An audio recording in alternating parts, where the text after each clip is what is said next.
Inflation is robbing you blind, and no politician or president, as much as they want your votes and they tell you they can't save you. We've seen homes, gas, groceries, they're all getting more expensive. And while many are hoping for prices to come back down, maybe you'll get another chance to get back in, here's the bad news.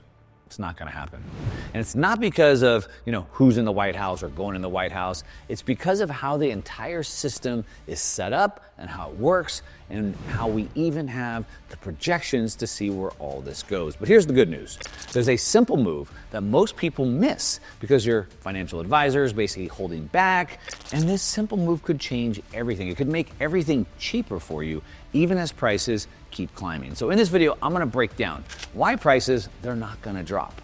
I'm gonna talk about where they're going, where I project them to go, the hidden cause of inflation that no one's seemingly talking about, and the single strategy that you could use to make your life more affordable, as even things continue to get more expensive for everybody else. So let's go. All right, so the next president is here and they're gonna save us from inflation, right? That was like the number one issue with voting, right? Well, maybe not. As a matter of fact, was inflation all Biden's fault? Was it the Biden administration's fault? Or is it a fault of the entire system? Now, Biden did pass something called the Inflation Reduction Act. That was the exact opposite of reducing inflation. In fact, it created a ton of inflation. However, it's not really the president's fault. Now, Trump, of course, was running on a campaign to save us from inflation. And we have a couple of headlines here that talk about both sides of that. So, for example, it says here, why Donald Trump's promise to defeat inflation is harder than it sounds. It's harder than it sounds because, again, it's not about who the president is, it's about the system that we're in. But it could even actually be worse. So we have headlines right here that say Trump's economic plans would actually worsen inflation, experts say.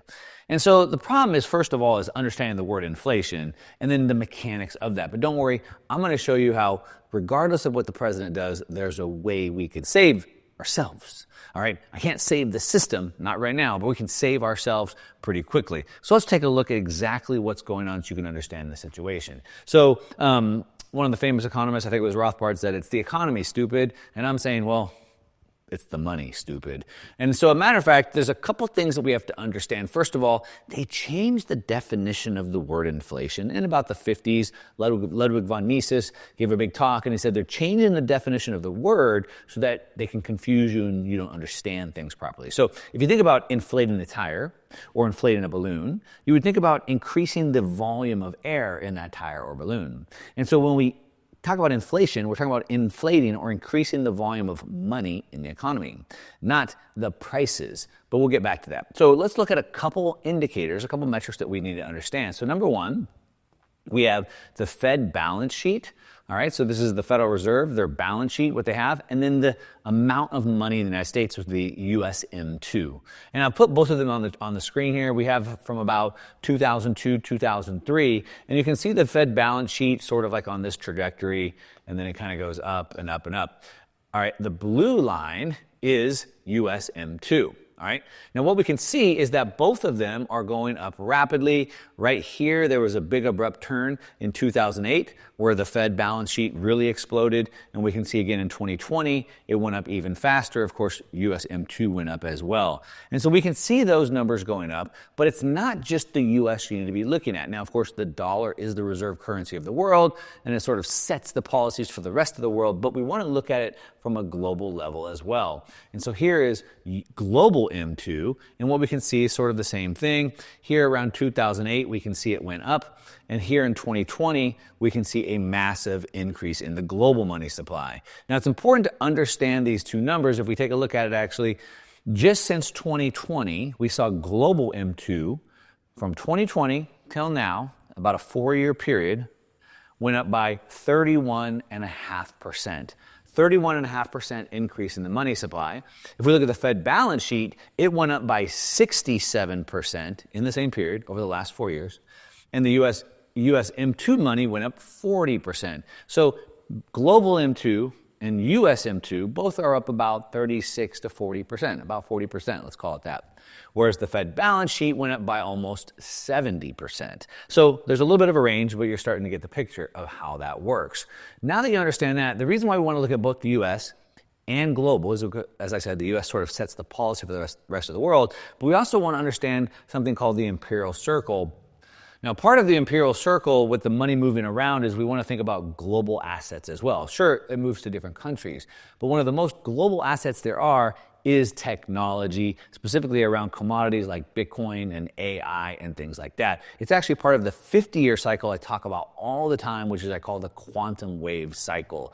Now, if you want to know about the quantum wave cycle, I break it down. I'm going to do a whole presentation on this next week. It's free to come join. It's about an hour. I'm going to go through all the charts, all the graphs, and all the assets that I like. If you'd like to come hang out with me live as I go through all that, ask me questions, things like that, I'm going to put a link down below.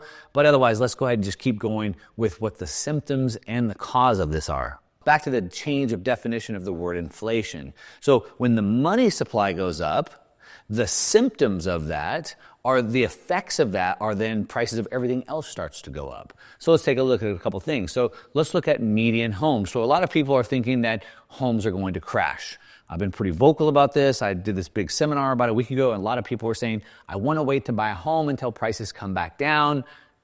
But why? Why would they come back down? Well, first of all, let's understand why they went up. So remember, the money supply, M2, US M2, global M2, Fed balance sheet went up about 40 to 60%. And how much did homes go up in the exact same period? In the last 4 years, from January 1, 2020 through December 31st of 2024, home prices, the US median, the national average home price, went up by 52.6%. Money supply went up by 60%. Homes went up 50%. Make sense? Now, this is the median. I like to make a point that there is no such thing as the real estate market. There's thousands of markets broken down by size, type, location, things like that. Even a city like Miami could see like condos dropping because they were overbuilt while homes are going up at the same time. But the median is going up about the same rate. So if you're waiting for home prices to come down, you might be waiting for the money supply to come back down, but we'll get to that in a second. All right, we can also look at the price of all types of consumer prices about the same. So eggs, 71% increase. Milk, 15% increase. Beef, about 20%. Cheese, 30%. Wheat, 30%. Gasoline, 35%. So consumer prices went up more or less around the 40 or 50%. Some a little bit less, some a little bit more. It just depends because there's supply and demand that go into that. But you start to understand the situation a little bit better. And it wasn't just consumer prices, which obviously affects us. So it's also asset prices going up. And if you're not buying assets, you're falling further behind. Gold went up about 71% as the money supply expanded, about 60%. Crude oil went up about 23%. When the price of oil goes up, the price of everything goes up. The S&P 500 went up about 79%, very similar to gold, 79%. The NASDAQ went up 112%. All right, so we can see that as that money supply is expanding, the cost of all types of things from eggs and cheese and milk to homes and gold and S&P 500 all went up as well, albeit at a little bit of different rates. Now, if you want to know why I think home prices are going up and not down, why I've been actually vocal, I'll put it out here again, I think that home prices are up another 50% in 5 years from now. Not down. Now, could there be a dip? And could part of Miami go down while part of Miami goes up? Certainly. But as a national median, I believe it'll be up about 50% in 5 years, and so will all those other prices I've shown you. Why do I say that, and maybe with a lot of confidence? Well, because the government tells us so. So here is the United States government, the CBO, Congressional Budget Office, and they project out where things would be over the next 5 years, 10 years, and even the next 30 years. Now, again, this isn't the world, this is the United States, but understanding the U.S. sort of sets policy for the rest of the world, it's a good way to look at this. So what we can see, here's a dotted line of where we are today. This is 2035. This is just the next decade alone. And what they're projecting is the deficit, the amount of debt we take on every year to spend more than we bring in, is expected to continue to go up.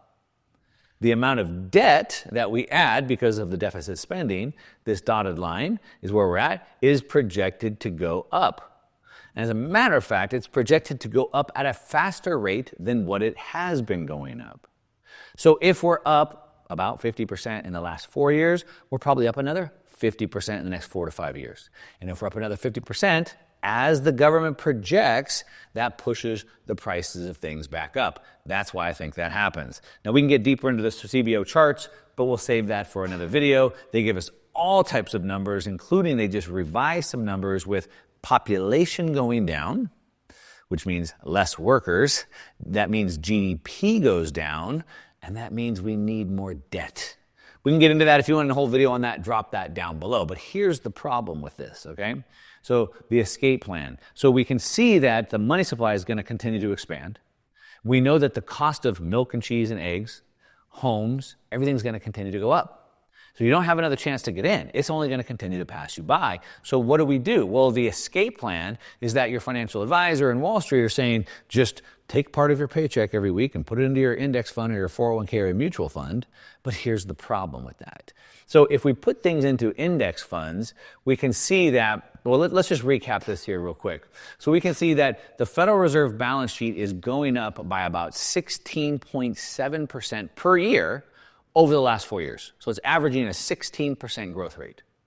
The U.S. money supply is going up about 10% a year, and the global money supply is going up by about 8% a year. So if, as I've shown you, if the expansion of the money supply creates the increase of prices, as I've shown you, then if we continue that, as the CBO projects, if we continue this trajectory of 16.7%, that means that my money has to make me more than 16.7% in order for me to get ahead. So there's keeping up. If I earn 5%, I'm not getting ahead, I'm losing about half. If I earn 10%, I'm almost kind of keeping on par. If I want to get ahead, I need to be making 17% or more, okay? But here's the problem with that. If we look at all the asset classes, we can see that only two, Bitcoin here and NASDAQ, have been able to beat that. The NASDAQ is 17.4%, just barely keeping up. Bitcoin is at 144%. Everything else is below. The S&P 500 and gold and commodities and everything else is below. We can see that when we put the S&P 500 over the money supply, they move almost perfectly in lockstep. So homes and the S&P 500 are almost like perfect proxies for the amount of money going up. So we're not really getting ahead. We're not getting anywhere doing that. As a matter of fact, if we look at the S&P 500 and we adjust it for the money supply, we can see that since the year 2000, the S&P is actually down by 20% when you adjust it for the increase of the money supply during that same time period, which is why you see your stock account going up, up, up. On paper, it looks like you're getting rich, but you don't feel more rich. You feel that the cost of living is going down. Then on top of that, if you're putting money into mutual funds and things like that, you're falling even further behind because the fees are eating you alive. And we can see that most funds are failing to meet their benchmarks. As a matter of fact, through 2023, 2024, they're about 80 to 90% underperforming. So they're not even performing with the market as I've shown you. They're underperforming by 80 to 90%. And on top of that, you have to pay all the fees. So you're falling even further and further behind. And so it's creating what I call the investing black hole. So there's really only two assets that are beating that number. And again, that's NASDAQ and Bitcoin. But the problem is, when you look at it this way, you can see that if I price the NASDAQ not in US dollars, but I price it in Bitcoin, we can see the NASDAQ is also down 99%. So what are we going to do about that? It seems like a big problem, and it kind of is. The good news is it's pretty easy for us to do this, as I've already shown you the assets that we can do. But then it takes something different that's maybe not as easy, but it's possible for everybody. So the first thing is, you're on your own. Like, no one's coming to save you. So if you want the easy way and you just want to give your money to somebody, some fund manager, some Wall Street guy, then you're going to continue to underperform the market. So I would recommend that you take a little bit of time, effort, energy, and spend a little bit of time to learn about how you can manage your own money.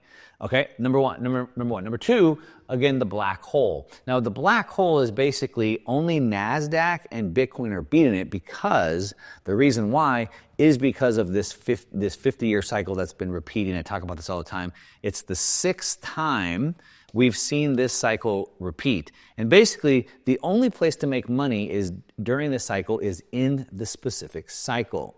All right, and this right now is this tech cycle that we're in, which is why the black hole is NASDAQ and Bitcoin. I break this all down. I call it the quantum wave leap. All right.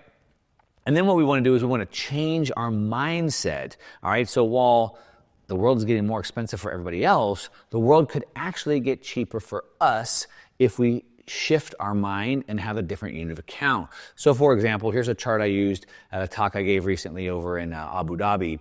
And if we look at the price of the typical house, as I already showed you, it's going higher and higher and higher. As a matter of fact, in 2016, the U.S. median home was about $260,000. Today, it's about $400,000. In 2016, it was like 600 Bitcoin, and today it's like 3 Bitcoin or 4 Bitcoin. So we can see in US dollars, homes are getting more expensive, but in Bitcoin, homes are getting cheaper and cheaper and cheaper.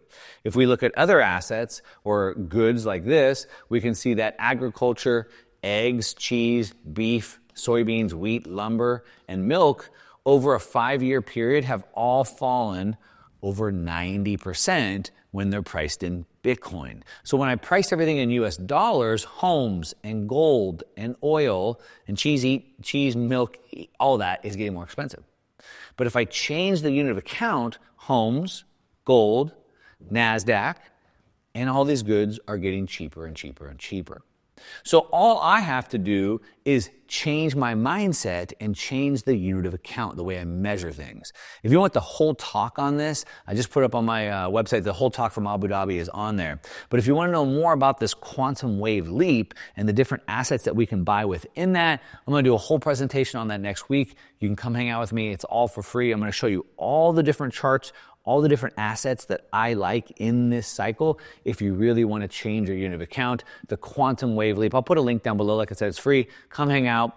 We'll go through Q&A. We'll talk about how we can implement all of this. But look, if you're looking for a president to save you, it ain't going to happen. All right? The only way is you can save yourself, and it's very easy to do. You have to buy the right assets and change our mindset to change our unit of measure, our unit of account. Does that make sense? If you want the whole talk, go ahead and watch that video right here. Otherwise, leave me a comment, let me know what you think. And that's what I got. All right, to your success. I'm out.